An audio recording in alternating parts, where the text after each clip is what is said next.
My world fell apart in a single day. It began in a glass-walled boardroom overlooking the Chicago River, a room where my father and I had closed deals that built our family's construction empire. But today, there was no collaboration. There was only my own brother, Ryan, sitting across the polished mahogany table. He slid a stack of documents toward me, his face a mask of corporate indifference. A legal maneuver, a clause in our partnership I'd never imagined he would use, had allowed him to call a vote. It was him and his new partners against me. "It's done," he said, the words as sterile as the room. He took everything, our shared legacy, the $80 million company our father had entrusted to us both. The drive back to our penthouse was a blur of traffic and gray skyscrapers. I tried calling Claire, but my calls went straight to voicemail, each unanswered ring tightening a knot of dread in my stomach. When I walked through our front door, the silence was the first sign. The second was the pair of matched leather suitcases standing by the entrance. Claire emerged from the hallway, her expression devoid of any warmth. It was a look I hadn't seen before, one of finality. "We can fix this, Claire," I pleaded, my voice hoarse. "This is Ryan, not me. We can fight him." She shook her head, a small, decisive motion. "There is no we to fix," she stated, her voice chillingly calm. "You've lost everything. I won't let the children sink with you." She called for them then. Mason came out first, his 10-year-old face a mixture of confusion and anger directed at me. Then came 7-year-old Lily, clutching her favorite stuffed bear, her eyes wide with a fear she didn't understand. I knelt to speak to them, to tell them I loved them, but Claire placed a firm hand on each of their shoulders, guiding them toward the door. She didn't look back. The sound of the elevator doors closing down the hall was the final, deafening punctuation mark on the end of my life as I knew it. In the span of an afternoon, I was left with nothing but the echoing silence of a home that was no longer mine. For how long I stood in the marble foyer after the elevator doors closed, I couldn't say. Time had become a thick, unmoving substance. The silence that rushed in to fill the void left by my family was an active, malevolent presence. It wasn't merely an absence of sound, it was a physical weight pressing down, making the 5,000-square-foot penthouse feel like a mausoleum built in my honor. This place, once the symbol of my success, of our success, was now nothing but a collection of exquisitely furnished rooms cataloging everything I had just lost. I began to walk, my footsteps echoing unervingly on the hardwood floors. I drifted into the living room, where the floor-to-ceiling windows displayed the glittering Chicago skyline. The city lights, once a triumphant panorama that I felt I owned a piece of, now seemed to mock me from a universe away. My reflection was a ghostly silhouette against the vibrant life outside, a man already fading from his own world. I saw the indentations on the velvet couch where Lily and Mason had been sitting that morning, watching cartoons. A forgotten coloring book lay on the coffee table, a half-finished drawing of our family, a smiling stick figure of me, holding their hands, a relic from a life that had ended only hours ago. My journey continued into the kitchen. On the stainless steel refrigerator, held by a garish dinosaur magnet Mason loved, was a school notice for a father-son breakfast next week. The simple piece of paper struck me with the force of a physical blow. I ripped it from the magnet, the paper crumpling in my fist as a wave of nausea rolled through me. What kind of father was I now? A broke, jobless man cast out of his own life. Claire's words echoed in my head, a relentless mantra of my failure: "I won't let the children sink with you." She had not said it with anger, but with the cold pragmatism of a business partner cutting a bad investment. That was what hurt the most. Our life together, our family, had been a transaction contingent on my success. I couldn't stay there. The air was too thick with memories, each object a testament to my erasure. I walked out of the apartment without a jacket, still in the expensive suit that now felt like a costume from another man's life. I didn't take my car. I just walked, letting the city's anonymous evening crowd swallow me. I had no destination, driven only by a primal need to escape the tomb I had built for myself in the sky. Eventually, I found what I was subconsciously looking for, a place utterly devoid of gloss and ambition. It was a faceless bar downtown, tucked into a side street, with a flickering neon sign that simply read Tavern. Inside, the air was heavy with the smell of stale beer and fried food. The lighting was dim, the music was a low murmur from an old jukebox, and the few patrons scattered along the bar were absorbed in their own worlds. It was perfect. Here, I was no one. I took a stool at the far end of the bar and ordered a whiskey. As the amber liquid sat in the heavy glass, I stared into it, and the full, crushing weight of my new reality descended. The financial ruin was a terrifying, abstract cloud on the horizon, a problem for a future I couldn't yet imagine. But the betrayals were immediate, sharp, and visceral. I thought of Ryan. Not the cold-eyed stranger from the boardroom, but the boy I grew up with, the brother I'd covered for when we were kids, the man I thought would always be in my corner. We had inherited our father's dream together. He hadn't just stolen a company, he had desecrated our entire history, proving that his greed was stronger than his blood. Then my thoughts turned to Claire, and the pain sharpened into something almost unbearable. Her departure was a swift, clean amputation. There was no hesitation, no sorrow, just a clinical assessment of her situation and an immediate exit. Had her love always been so conditional? Had I been so blinded by success that I never saw the transactional nature of our marriage? The ease with which she walked away made me question every moment we had shared. It felt as if our entire life together had been a carefully constructed illusion, and with the money gone, she had simply stopped pretending.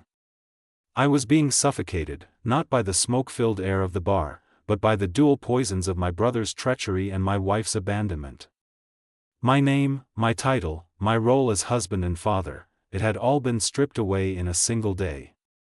I looked up and caught my reflection in the dark, dusty mirror behind the bar. The man staring back was a hollowed-out stranger, his eyes vacant. I felt utterly and completely erased that I was on my third whiskey, the initial burn long since replaced by a dull, creeping numbness that I welcomed. The low chatter of the bar, the clinking of glasses, the drone of the television in the corner, it had all faded into a meaningless background hum. My world had shrunk to the condensation ring my glass was leaving on the dark, scarred wood of the bar top. I watched a drop of water snake its way down the side of the tumbler, a slow, meandering journey to nowhere. It felt fitting. I was at the end of everything. The fight had gone out of me, leaving behind a hollowed-out vessel filled with the bitter sediment of failure. Giving up didn't even feel like a conscious decision anymore, it felt like a simple, inevitable conclusion, the last page of a poorly written book. I had been erased, and soon, would simply fade away. It was in that precise moment of absolute surrender that my phone, lying face down on the sticky bar, began to vibrate. The harsh, buzzing intrusion was a violent tear in the fabric of my despair. I glared at it, annoyed by the intrusion. Who would be calling me? Ryan, to twist the knife? A lawyer with more bad news? I had no desire to speak to anyone from the world that had just ejected me. I let it ring, hoping it would stop, but the buzzing was persistent. With a sigh of weary resignation, I flipped it over. The screen glowed with a number I didn't recognize. It was long, prefixed with a country code that my numb mind took a moment to place, +41. Switzerland. A cold laugh almost escaped my lips. A scam call, no doubt, preying on the financially vulnerable. It was almost poetic. I was about to dismiss the call when a strange, self-destructive curiosity took hold. What did it matter? What was the worst that could happen? My life was already a smoking crater. I pressed the green icon and lifted the phone to my ear, my voice a barely audible, gravelly whisper. Hello? For a moment, there was only the faint, crisp sound of an open line, a silence that was entirely different from the oppressive quiet of my penthouse. Then, a voice spoke, and it was so utterly out of place in the grimy context of this bar that it felt like a hallucination. The voice was elderly, calm, and impeccably clear, with a faint, transatlantic accent that spoke of old-world education and precision. It was the sound of order in the midst of my chaos. "Am I speaking with Mr. James Connell?" the voice asked, pronouncing my name with careful, formal respect. "Who is this?" I countered, my tone laced with suspicion. "My name is Alastair Finch," the man said, his cadence unhurried. "Forgive the unsolicited call, Mr. Connell. I am a private banker, based in Geneva. I am calling you regarding the personal affairs of your late father, William Connell." The name of my father, spoken by this stranger, sent a jolt through my stupor. "My father's affairs were settled almost a decade ago," I said, my voice hardening. "I don't know what this is, but if it's some kind of scheme—" "I assure you, it is not," Mr. Finch interrupted, his tone remaining perfectly level, betraying no offense. "I am aware of the public probate of your father's estate. My professional relationship with him, however, was of a more discreet nature.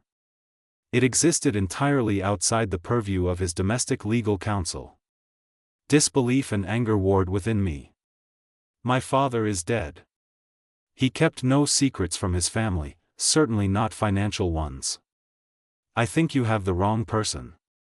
I was ready to hang up, to dismiss this as a cruel, elaborate prank. "I understand your skepticism," the voice on the other end continued, as if sensing my finger hovering over the end call button. "Perhaps this will provide some assurance. Your father often told me that the greatest lesson he ever learned was on Lake Michigan, the day he capsized the Northwind, and you, as a boy, were the one who calmly showed him how to right the vessel. He said you never panicked, even in the cold water. He called you his little anchor.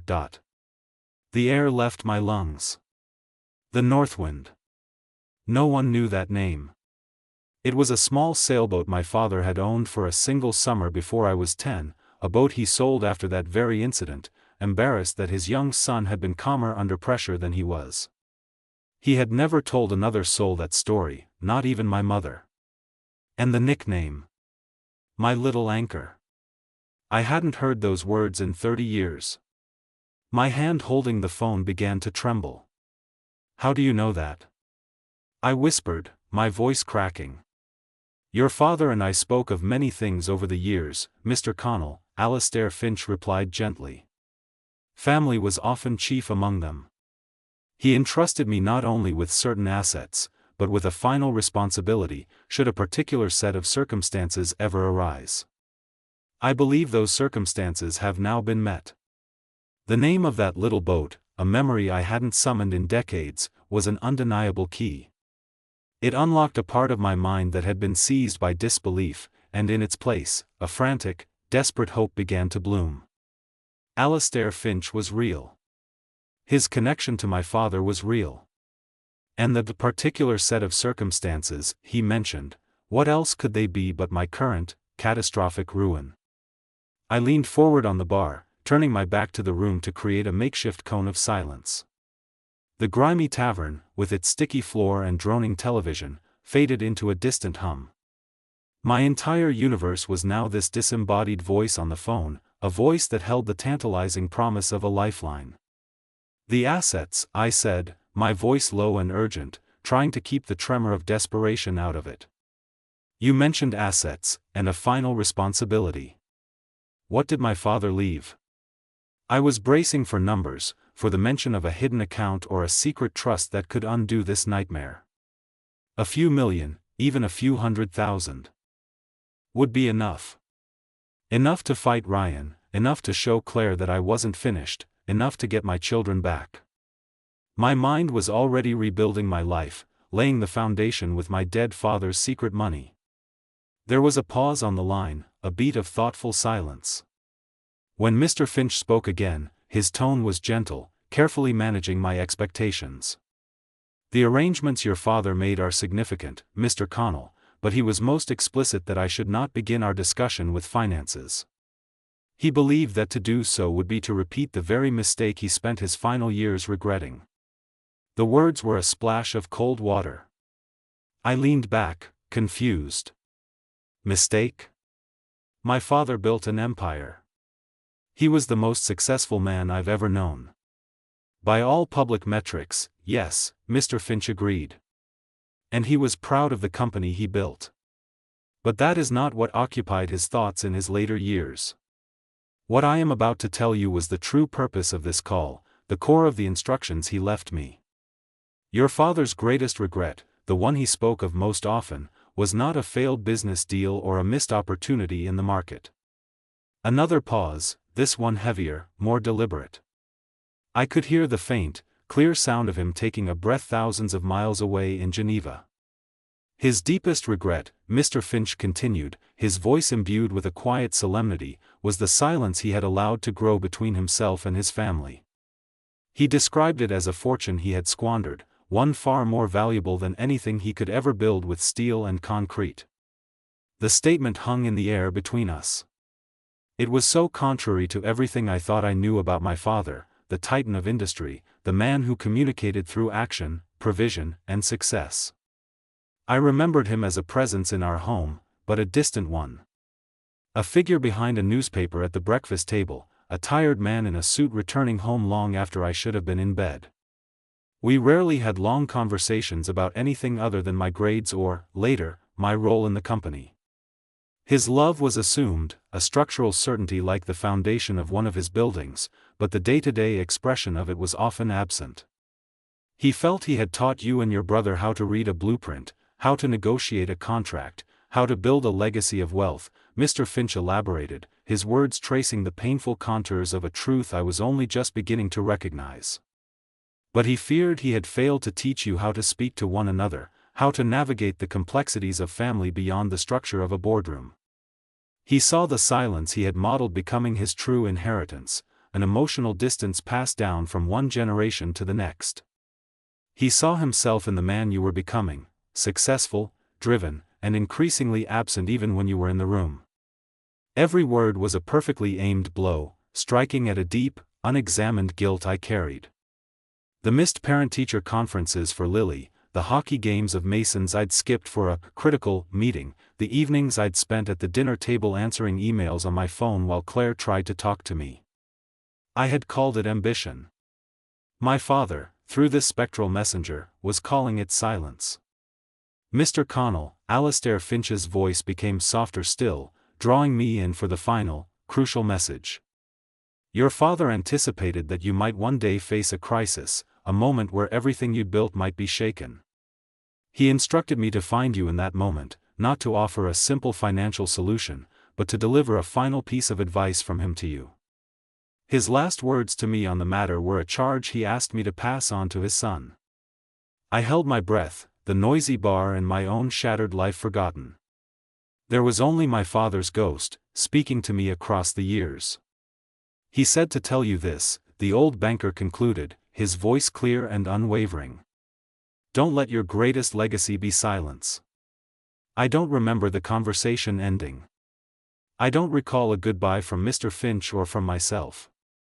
There was only the dead air on the line after the message was delivered, a silence that was now filled with the deafening echo of my father's words. The phone slipped from my numb fingers and clattered onto the bar. The sound, sharp and loud, seemed to puncture the bubble of insulation that had surrounded me. Suddenly, the noise of the tavern, the laughter from a nearby table, the crack of a cue ball, the inane commentary from the sports channel, rushed back in, feeling crass and alien. My father's warning, sent like a time-traveling arrow from the past, had struck its target with devastating precision. It wasn't just a message, it was a mirror. In it, I didn't see my father, I saw myself, and the reflection was grotesque. Don't let your greatest legacy be silence. The words hit me not like an emotional blow, but like an electric shock, a brutal jolt of pure, horrifying clarity that convulsed my entire being. My heart hammered against my ribs, and the whiskey in my stomach turned to acid. In that singular, blinding flash of insight, the last few hours, the last few years, of my life were recontextualized. I saw with perfect, sickening clarity that my father's mistake was not some cautionary tale from the past, it was the exact blueprint I had been using for my own life. His silence, born of a relentless ambition to build a financial empire, was identical to my own. I saw it in 1,000 tiny moments that now cascaded through my memory with the force of an avalanche. I saw my daughter, Lily, holding up a painting for me, her face beaming with pride, while my eyes remained glued to a quarterly report on my laptop. I heard my son, Mason, asking me to come see the fort he'd built in his room, and my automatic, dismissive reply, "In a minute, buddy, I'm on a call." I hadn't just been busy. I had been silent. I had been absent. I provided for them, yes, just as my father had. I gave them a penthouse, expensive schools, luxurious vacations. I had built a gilded cage and called it a life, believing the gleaming bars were a substitute for a father's focused, unconditional attention. And Claire, had my silence driven her away, too? Had she finally tired of competing with a balance sheet for my affection, leaving her with nothing but the money itself to cling to? When the money disappeared, so did she. Perhaps I had left her emotionally long before she had left me physically. And what was I doing now, at the absolute nadir of my life? I was sitting in a dark bar, drowning in self-pity for my lost company, my lost fortune, my wounded pride. My children, who had their entire world ripped apart today, their home, their father, their sense of security, were they even my primary concern? No. My first instinct, my desperate hope from the Swiss banker, was for a financial rescue. I was so obsessed with the legacy my brother had stolen that I was actively neglecting the only legacy that truly mattered. By sinking into this pathetic heap of a man, I was emotionally abandoning my children at the precise moment they needed a father most. I was not only repeating my father's greatest mistake, I was perfecting it. In that instant, something inside me broke. Or perhaps, something was finally pieced together correctly. The all-consuming grief over the company, the burning rage at Ryan, the cold emptiness of Claire's departure, all of it was suddenly dwarfed by a new, singular, overwhelming imperative. The tectonic plates of my life's priorities shifted with a violent shudder, and a new mountain rose from the ruins. My mission was not to get the company back. It was not to reclaim my fortune or my status. It was not to exact revenge or prove my worth to the world that had cast me out. All of that was noise. All of it was ego. My true purpose, the only one that held any meaning, was to go to my children and break the damn cycle. My purpose was to ensure that 30 years from now, Mason and Lily wouldn't remember their father as a ghost who haunted the hallways of their childhood, but as a man who, when he had lost everything else, chose them. My new mission, the only one I was willing to fight for, was to reclaim my role as a father. I would not let my greatest legacy be silence. I would be a voice they could count on, a presence that was unwavering. Starting right now, the new resolve was a fire in my gut, burning away the paralyzing fog of self-pity. I threw a handful of cash onto the bar, far more than I owed, and walked out into the cold Chicago night. I didn't stumble out as a drunk, but strode out as a man with a destination. The city air, which had felt so oppressive just an hour before, now felt crisp and energizing. Every light, every sound, seemed sharper. I found my car, a sleek German sedan that was likely now a company asset belonging to my brother, and felt a surprising lack of attachment to it. It was just a machine, a tool to get me where I needed to go. The drive out of the city and toward the North Shore suburbs was a journey through my past life. I sped past the gleaming office towers we had helped build, past the exclusive restaurants where I had entertained clients, past the landmarks of a kingdom that was no longer mine. None of it sparked any pain. It was just glass and steel. My focus was singular, aimed squarely at the lavish, oak-lined streets of Winnetka, where Claire's parents lived in a sprawling brick home that radiated old money and unshakable stability. It was the fortress she had retreated to, a symbol of the safe, predictable world she believed I could no longer provide. When I pulled into the curved driveway, the house was aglow with warm, welcoming lights in every window. It looked like a portrait of domestic peace, and I was the storm about to break on its shore. For a moment, a flicker of the old fear returned. What if they wouldn't let me see them? But the fear was quickly extinguished by my purpose. I was not here to ask for permission. I walked up the stone pathway and rang the bell. The door was opened by Claire's father, a man whose handshake had always felt more like a judgment. He was dressed in a cashmere sweater, and his face hardened when he saw me. He physically blocked the doorway, his posture that of a man protecting his territory from an invader. "This isn't a good time, James," he said, his voice low and laced with disdain. "I'm not here to cause trouble, Robert," I replied, my own voice startlingly calm and steady. "I'm here to see my children. The children are settled. Claire is handling things," he dismissed. From behind him, Claire appeared, drawn by our voices. She looked exhausted, her face pale, but her eyes were wary, prepared for a fight. "James, you can't be here," she said. "What do you want?" I looked past her father, directly at her. The man she left this afternoon would have yelled, pleaded, made promises about getting the money back, or threats about lawyers. But that man had died in a downtown bar. I took a steadying breath. "I'm not here to argue, Claire," I said, my voice even. "I'm not going to fight you. I just need to tell you something." She crossed her arms, skeptical but intrigued enough by my strange demeanor to listen. Her father remained at her side like a sentinel. "I know I failed you," I began, and the admission seemed to momentarily disarm her. "Not just with the company. I failed you and the kids long before that." I was silent. I was there, but I wasn't present. My father's message to me was that he let his work create a silence in his family. I see now that I did the exact same thing.